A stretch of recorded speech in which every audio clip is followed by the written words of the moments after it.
अस्सलाम वालेकुम। आज हम डिस्कस करेंगे CSS 2026 international relations part one का objective portion. Question number one है, according to the balance of power theory when is peace maintained. Right answer है when no single state becomes overwhelmingly powerful.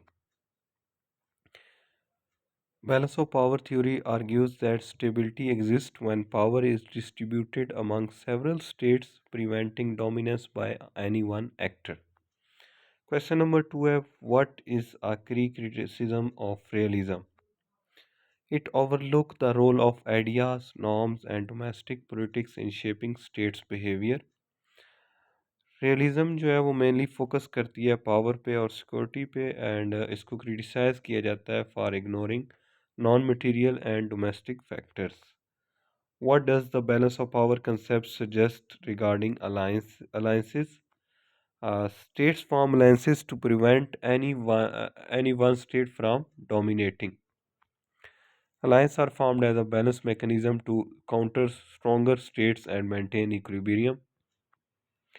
What are the key determinants of foreign policy? Right answer था both domestic political structure and economic and military capabilities. Both A and B right answer था. इसके अलावा जो foreign policy होती है वो shaped होती है internal political system as well as state material power and resources. How does total war differ from limited war? Total war mobilizes all society resources for conflict. Right answer था. और total वार जो होता है वो involve करता है full economic political and social mobilisation, जबकि limited power जो होती है उसके रिस्ट्रिक्टेड ऑब्जेक्टिव्स होते हैं. On what idea is deterrence theory based? That the threat of retaliation prevent aggression. Deterrence work on the assumption that fear of severe counterattack discourage an enemy from initiating war. Like इस वजह से जो enemy है वो attack नहीं करते कि जो दूसरा दुश्मन कंट्री है वो काउंटर अटैक भी कर सकता है, तो उस वजह से पीस मेंटेन रहता है डेटर्स की वजह से. What is the primary purpose of international law? To provide legally binding rules governing relations among states. International law establishes norms and rules that regulate conduct between sovereign states. What are the primary function of the IMF? Right answer is both A and C, which are lending to countries facing balance of payment crisis and ensuring recipient country undertake reforms. एक तो land करता है IMF जो country balance of payment crisis को face कर रही होती है और इंश्योर करता है कि वो कंट्री रिफॉर्म्स लाए अपनी मुल्क में ताकि उसको फ्यूचर में कोई बैलेंस ऑफ क्राइसिस जो है उसका सामना ना करना पड़े. What was the treaty of friendship between Pakistan and China signed?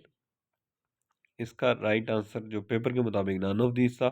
Treaty of friendship जो है वो अप्रैल 2005 में हुई थी और इसका नाम था the treaty of friendship cooperation and good neighbourly relation, जो कि अप्रैल 2005 में साइन हुई है. Which tribunal has a right to prosecute individual for war crimes? International criminal court जो है वो इंडिविजुअल को वार क्राइम्स के लिए प्रोसिक्यूट कर सकता है, जैसे कि जेनोसाइड्स और crimes against humanity, etc. What are the common cause of war?